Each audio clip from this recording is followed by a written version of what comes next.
Hi, everybody, in FA 109. Sorry for being a little bit behind schedule in recording the video for this week. My other job kept me busy for a couple of days there, but should still be able to do this in good enough time that most of you probably won't even notice the difference. My apologies to those of you that did, of course.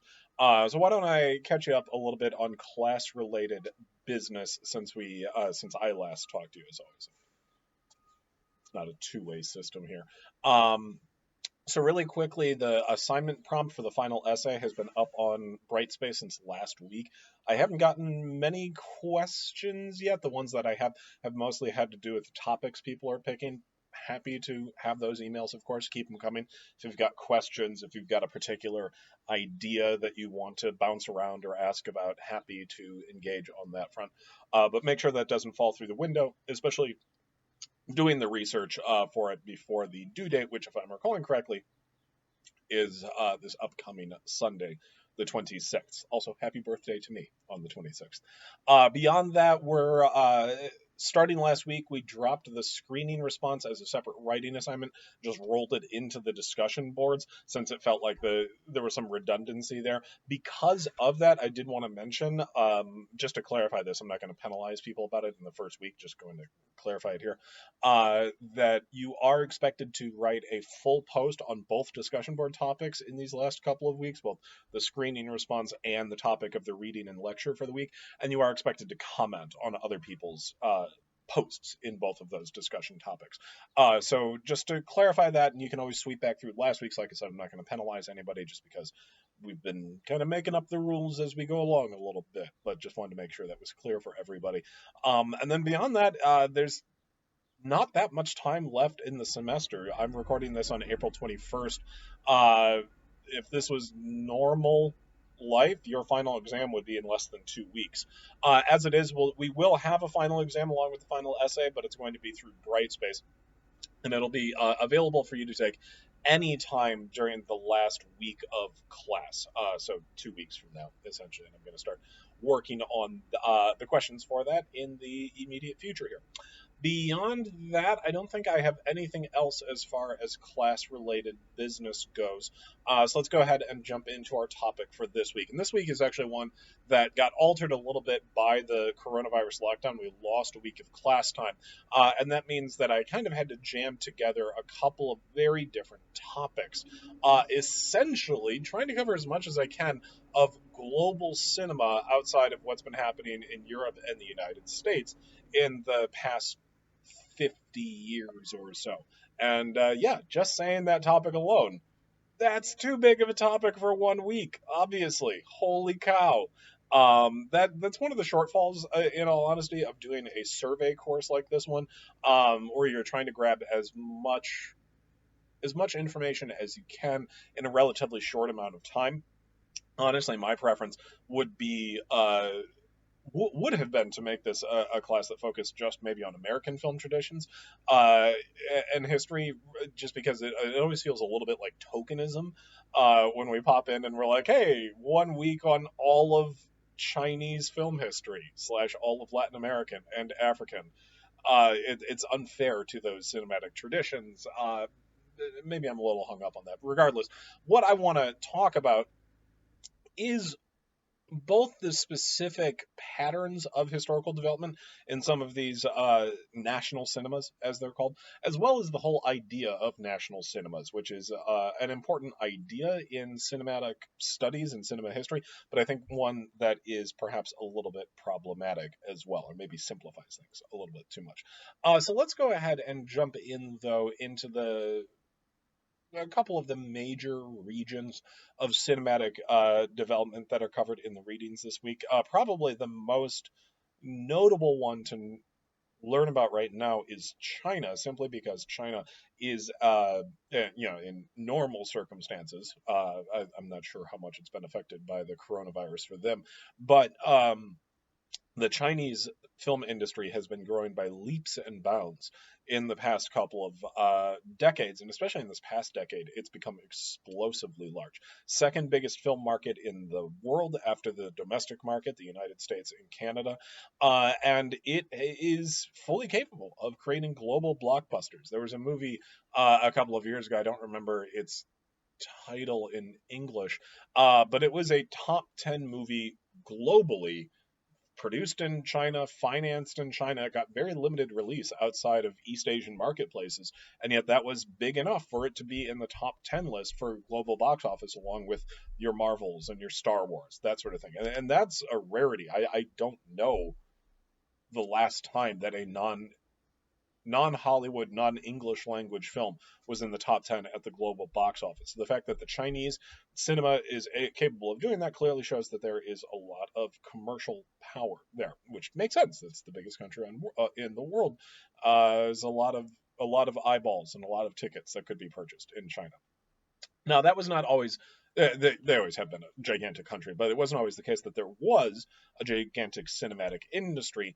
Obviously, it would me trying to cover the past 125 years of Chinese history right now would not be thorough.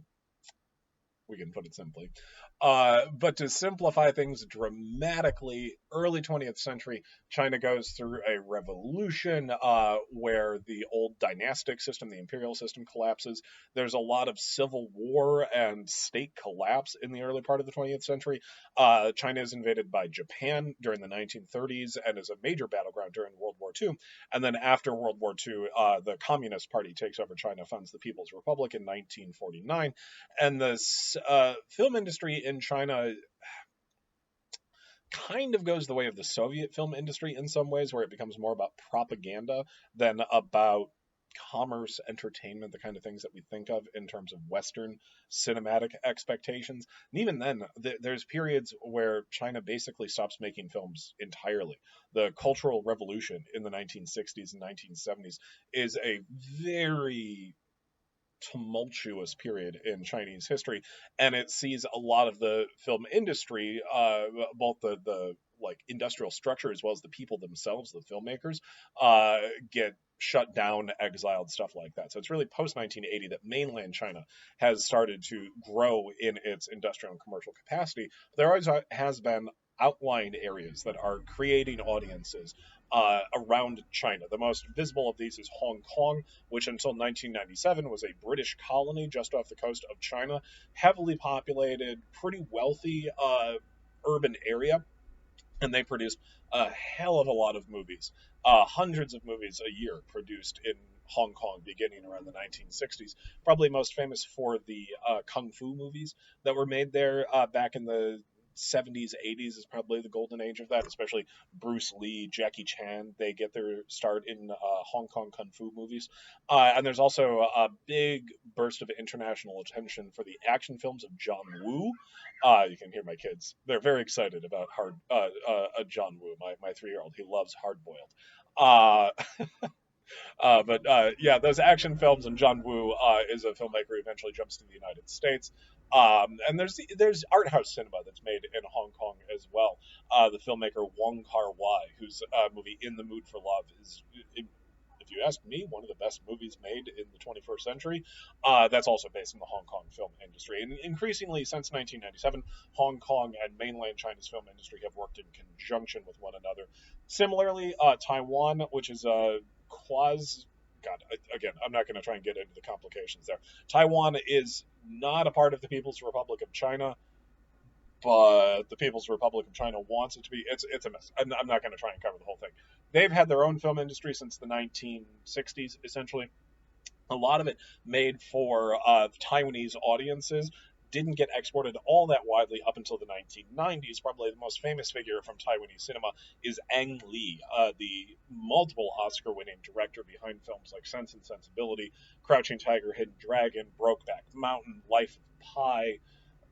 And he gets his start in Taiwanese cinema, making movies that kind of jump back and forth between the U.S. and Taiwan. Obviously, a guy with a wide skill set. All of these figures, along with a lot of others, are prominent, are important, are increasingly global. Something like Ang Lee is a great example of that. But they are also significantly turning that East Asian cinema based in areas with Chinese ethnicity or nationality into a global force. The Chinese film industry already exerts influence on Hollywood. If you watch Transformers movies, for example, several of them heavily featured China. That's because China helped pay for the production, and there's a huge audience for those movies in China. Um, and I think you're going to see that continue into the future. The lines are going to get more and more blurred between Hollywood and China, I would guess, to the point that I would honestly expect China will start exporting some of its blockbusters to the United States and seeing big box office success. We're already seeing co-productions that are intended to be blockbusters. There was a Chinese film a couple of years ago that got American co-production and starred Matt Damon. It was a big action blockbuster. That's the kind of thing that you'll probably see a lot more of in the near future. Gonna pause really quickly. Sorry for the little jump here. Got to close the windows. It's chilly. All right, jumping back, and you know, I spent a little over 5 minutes there talking about Chinese film history, and obviously I didn't even scrape the surface of it. And I can't even spend 5 minutes on all the other countries that are part of the readings for this week. Instead, I think what I'd like to focus on is the idea of national cinemas. National cinemas is a concept that's been around essentially ever since that first foreign art film breakthrough in the era after World War II, when the neorealists, when Japanese and European filmmakers start making art films and exporting them to the United States with a lot of popular and critical success based upon critics reviews, awards, these sorts of things. Ever since that time period, there has been this perspective, and I think it's one that you see a lot in America, especially American film studies, but in many film studies, this idea of national cinemas, that you can look at the cinematic output of a country or a region, and you can almost take that as an accurate depiction of the lifestyle, the culture, the history of that particular part of the world. And this is something that a lot of the filmmakers behind these films consciously lean into. If you look at something from the Latin American film tradition, for example, in Mexico, they have a little bit of a golden age back in the 1950s where there's a lot of films, not necessarily widely seen in the Anglophone world, but widely exported in Latin America that kind of depict rural life in Mexico and were wildly popular. And you can see similar sorts of things in Brazil in the 1960s. I believe it's called the Cinema Novo movement, where a lot of Brazilian filmmakers were trying to depict the life of difficulty that a lot of people faced in a society with deep inequalities. You can kind of see the descendant of that in the film City of God, which was made international co-production made in Brazil back in the early 2000s. Which it's a great movie. I think that was actually going to be one of our screenings. And these movies are insightful in many ways. But I always hesitate a little bit when I look at something that is an entertainment product that is being consciously designed and exported for a particular audience. In a lot of ways, the particular audience for something like City of God was the domestic Brazilian film market, but it was also distributed by Miramax in the United States and was nominated for a host of Oscars, tailoring the appeal of that movie to upper middle class art house film goers. That's kind of the wheelhouse of something like Miramax circa 2003. And I don't think that's necessarily bad. Obviously, hey, that's me. And obviously, I enjoy a lot of these films, and I have plenty of recommendations. And I do think cinema has a unique power when it comes to depicting the world.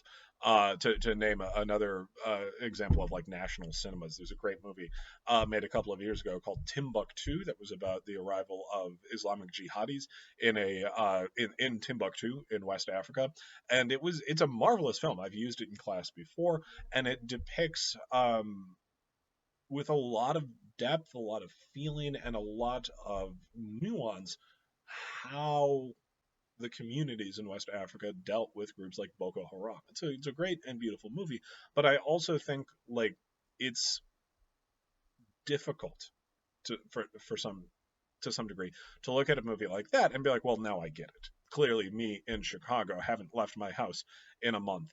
I understand what it would be like to be West African and deal with the arrival of Boko Haram. Clearly, no, and I don't think anybody should take it that seriously, in that way, perhaps. But I do want us, and this is one of the discussion board topics this week. I do want us to think about this idea of national cinemas, of art house export films that are meant to show Western audiences what life is like in a particular place. A lot of these films are really fantastic. If you look at the Iranian films like Taste of Cherry or A Separation, if you look at, I had another example in the back of my head and then it disappeared on me. Yeah, whatever the example was, it's gone. Um, they all depict the place they're from, the history, the culture, in varying, very insightful and powerful degrees. But I always,